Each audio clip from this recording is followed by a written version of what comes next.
estamos começando mais um Papo Direto, um programa de entrevistas aqui do nosso canal. E nós estamos trazendo nesses primeiros programas alguns secretários municipais justamente para falar sobre as iniciativas do poder público que atingem tantos segmentos da população, sobre o que vem acontecendo e o que vem sendo feito nesse momento de pandemia, nesse momento em que o coronavírus se tornou um susto, um medo, uma preocupação para todas as pessoas. Nós vamos falar sobre esse momento de distanciamento e de necessidade de isolamento social. E hoje nós vamos falar com a secretária municipal de saúde da prefeitura, Lígia Cordeiro. Ela é servidora do quadro da prefeitura há alguns anos e é secretária também já há algum tempo. E nós vamos falar com ela não só sobre as ações da Secretaria de Saúde, mas principalmente agora nesse primeiro momento, Lígia, eu gostaria que você se apresentasse nesse nosso papo direto para as pessoas que estão acompanhando sobre a sua formação profissional. Quem é a Lígia? Como é que ela começou na prefeitura? Por que segmentos já passou? E a gente vai reforçar, falar sobre isso, até porque a gente sabe quem já passou, trabalhou na prefeitura ou entende um pouco de poder público, sabe da importância que é você passar por diferentes segmentos, né? Porque você tem mais conhecimento e quando você assume uma pasta, uma secretaria como assuma a responsabilidade de chefiar uma secretaria como essa, todo conhecimento é importante, todo conhecimento da vida profissional, ela agrega e ajuda nesse momento. Fala um pouquinho de você pra gente, por favor. Com certeza. Tudo bem, Luciane? Então, de fato, eu sou servidora pública, eu sou guarda municipal. Esse ano vou fazer 20 anos de serviço público, 2 décadas. Em 2007 eu comecei da parte administrativa da Secretaria de Segurança, então eu comecei com licitações, contratos, né? Fui pregoeira durante muitos anos, né? E o conhecimento que a gente consegue, de fato, com essa parte administrativa e com o fato de ser pregoeira, te abre muitas possibilidades, porque licitações e contratos, você sabe que não é para qualquer um. Deixa eu até explicar aqui, reforçar, até porque hoje eu também, como servidora, também, além de jornalista, estou como pregoeira. O pregoeiro, ele fica responsável por licitações. Ele conduz todo o processo licitatório. E aí o processo licitatório, vocês sabem, já ouviram pelo menos falar muita coisa, prefeitos, secretários de estado, governadores, sempre justificando, depende do processo licitatório. É aquele processo de compra, né? A gente em casa precisa ver se tem saldo no cartão para ir no supermercado e fazer a listinha de compra. Aqui na prefeitura é todo um processo, você precisa fazer orçamento, você precisa fazer o processo em si, saber das leis que precisam compor esse processo, precisa saber conduzir o processo entre os licitantes, as empresas que querem participar, que vão oferecer os melhores valores e tal. Então, o pregoeiro é isso. Então, a Lígia, como estava falando, tem essa experiência, né? Participou, foi pregoeira, responsável por vários processos licitatórios. Então, de fato, assim, trabalhar com licitação dá uma expertise maior para a gente, de conhecer o processo de compra da prefeitura e entender também por que algumas coisas acontecem mais rápido e outras acontecem mais devagar, certo? Eu também fui presidente da Comissão Permanente de Licitação, fui superintendente da licitação, trabalhei na Cefecam durante um tempo, ajudei na Secretaria de Governo e em 2016, agosto de 2016, eu fui superintendente de gestão em saúde já na Secretaria de Saúde, né? Fiquei como superintendente durante 2 anos até ser nomeada como secretária para substituir o antigo secretário, o Paulo, né? E quando eu cheguei na Secretaria de Saúde, eu não sabia muito sobre saúde, né? Mas a experiência, a bagagem que eu tinha na Secretaria de Segurança, por exemplo, eu não sabia quais eram os programas da Secretaria Municipal de Saúde, mas eu sabia que existiam programas. Eu não sabia quais eram os sistemas, mas eu sabia que existiam sistemas. Então, logo que eu cheguei lá, foram essas as minhas perguntas. Quais eram os programas que tinham que ser gerenciados, quem gerenciava, quais eram os sistemas que tinham que ser alimentados e quem alimentava. O que eu descobri? Que há similaridades tanto da Secretaria de Segurança quanto na Secretaria de Saúde, tá? O universo da Secretaria de Saúde é muito maior, né? Se na Segurança eu tenho um programa, na Secretaria de Saúde eu tenho N programas, né? Só sistemas eu tenho mais de 20 sistemas a ser alimentados. E nesse momento eu descobri quem eram as pessoas que tinham que alimentar esses sistemas e tinha a possibilidade de fazer a cobrança. Ó, eu estou aqui, eu sei que existe e como é que está? Nisso eu descobri algumas falhas, desde a parte do CAPES, que tem que ser alimentada a RAS, vários registros que estavam ali meio, né? E a gente está conseguindo, desde o finalzinho de 2016, criar uma série histórica para a Secretaria de Saúde, porque era tudo muito... Descobri também que os próprios servidores não conhecem a secretaria. Ela é muito grande, tá? Secretaria de Saúde, a gente pensa sempre em médico, né? Não, tem uma gama de profissionais, tá? Que de igual importância também. Claro que a cereja do bolo sempre são os médicos, né? Mas tem nutricionistas, tem psicólogos, tem enfermeiros, técnicos de todas as áreas, tem a parte da vigilância que é muito rica. Agora, nessa situação em que nós estamos vivendo, é muito importante a parte da vigilância sanitária e da epidemiologia. Então, a Secretaria de Saúde, você acaba se apaixonando por ela. Normalmente, as pessoas que vão para lá, num primeiro momento, não querem ir, mas depois que vão, não querem sair, né? É uma secretaria muito, muito... brilhante, ativa, tá? Eu vou sair de lá uma pessoa diferente que eu entrei, com certeza. É uma secretaria com muitas particularidades e que necessita, eu sempre acreditei que alguém mais da área administrativa talvez fosse até melhor conduzir uma secretaria como essa do que alguém mais técnico dentro da área, ou quem sabe até da área médica mesmo.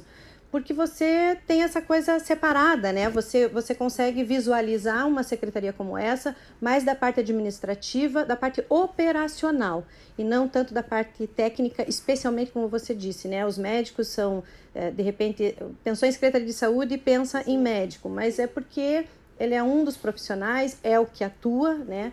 Mas como você disse, tem vários outros profissionais. E como é que está essa questão, nesse momento de pandemia, do trabalho desses profissionais?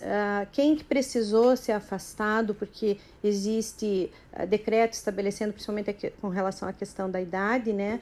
E aí isso desfalcou um pouquinho, ou vocês estão conseguindo conduzir de maneira satisfatória? Está tendo alguma necessidade? Como é que está esse momento dentro da secretaria? Olha, eu na verdade só tenho a agradecer à administração, tá? As iniciativas que o prefeito Marcelo Roque teve, porque num primeiro momento tem todos aqueles profissionais que são maiores de 60 anos ou que tem alguma doença que o impossibilite de trabalhar. Ele fez um decreto em que chamou todos os outros profissionais para ajudar a Secretaria de Saúde. E o que aconteceu? As pessoas vieram, né, e começaram a conhecer a saúde, a conhecer a UPA, a conhecer as unidades. E o que a gente escuta? Nossa, eu não sabia que era assim, né? Eu tinha uma outra visão da saúde. De fato, eu também tinha uma visão totalmente distorcida da saúde até chegar à saúde, né? E está tendo como é que eu posso explicar? Eles estão sendo muito receptivos, eles estão gostando, estão nos ajudando, sabe? Então, todas as secretarias, eu só tenho a agradecer a todos os profissionais que estão agora dando apoio à Secretaria de Saúde, e tenho que agradecer ao Marcelo também por ter tido essa iniciativa. Aliás, ele foi pioneiro em várias iniciativas, né? Que todos os técnicos que vêm falar com a gente diz que nós estamos nessa situação agora tão controlada aqui em Paranaguá pelas atitudes que ele tomou e tão rápido. Então, e aí falando sobre isso, neste dia que estamos gravando aqui com a secretária, nós temos 12 casos confirmados de pessoas com o coronavírus, com o Covid-19.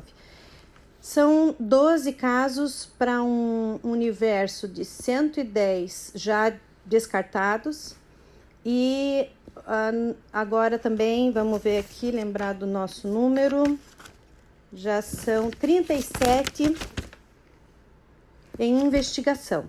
Então, e essa questão, a prefeitura inclusive soltou nas redes sociais, tem no Facebook, esse material aqui vocês podem dar uma olhada aqui, nossa colinha, né, nesse momento, mas esse boletim, ele tem inclusive o número de casos de investigação dividido por sexo, homem ou mulher, e por idade.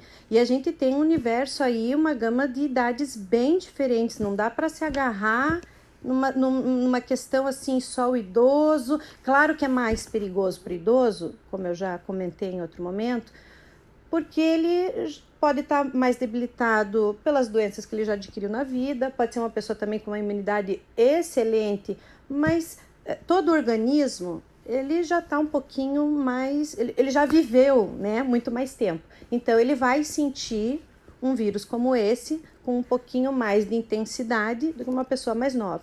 Mas isso não quer dizer que as pessoas mais novas também não estejam sentindo com uma intensidade também forte, né, Lígia? Nós temos que analisar também a questão cultural, sabe? Esse vírus começou na China. A cultura da China é diferente, a alimentação é diferente, tá? Né? O modo de vida deles é diferente. Lá, o vírus se comportou dessa forma, né? Chegando no Brasil, né? Ele até tinha teorias que ele não ia se dar bem no Brasil por conta da temperatura, da umidade, de tudo isso.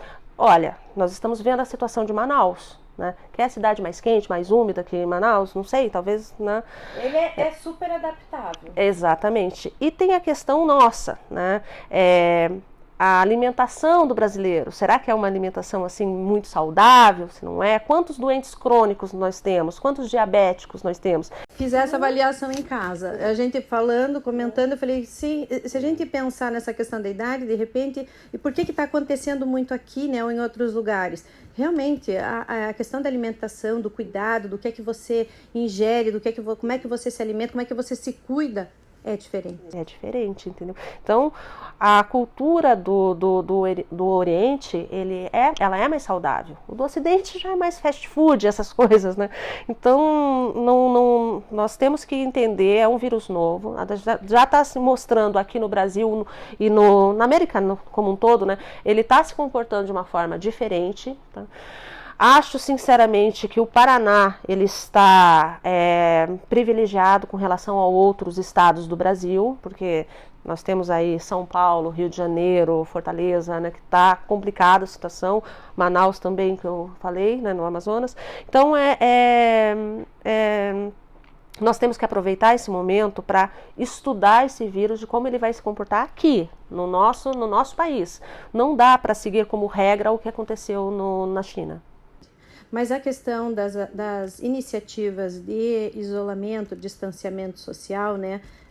Agora o pessoal está usando um pouquinho mais o distanciamento, começou a abrir um pouco o comércio, né? O pessoal já começa, claro, porque também tem a preocupação econômica com todo mundo, mas como é que você percebe essa questão da necessidade do isolamento? Ele continua sendo tão importante quanto no início, porque a gente está vendo números baixos. E aí o pessoal começa, de repente, a ficar mais tranquilo com relação a isso. De repente é aí que mora o perigo. Sim, porque a gente acaba pecando pela nossa própria eficiência, né? É um exemplo da vacina. Por exemplo, o sarampo até 2015, 2016 estava erradicado, se não me engano, no Brasil. Agora começou a voltar. Por quê? Porque a gente não tinha casos de sarampo e a gente começa a duvidar de que ele exista, certo? E acaba não vacinando como deveria. Tem vacina, certo? Não era para existir mais sarampo no Brasil. Só que pela eficiência da vacina, ela acaba sendo prejudicada. A mesma coisa aqui. Eu vejo que temos que ponderar. Tá? De fato, tem que se flexibilizar um pouco para as questões da economia, certo? Só que não é nada estático. Nós temos que ficar bem atentos que se os nossos números eles alterarem, se acontecer alguma coisa que obrigue a gente a mudar os decretos, a gente muda, tá? Assim como os protocolos da saúde estão sendo mudados o tempo todo, né? Por quê? Porque a gente está aprendendo, a gente está lidando com ele agora, é algo novo. Então, tem muitas coisas que aconteceram na China e em outros países que a gente pode sim utilizar como exemplo para cá. Tem outras que infelizmente a gente não consegue, né?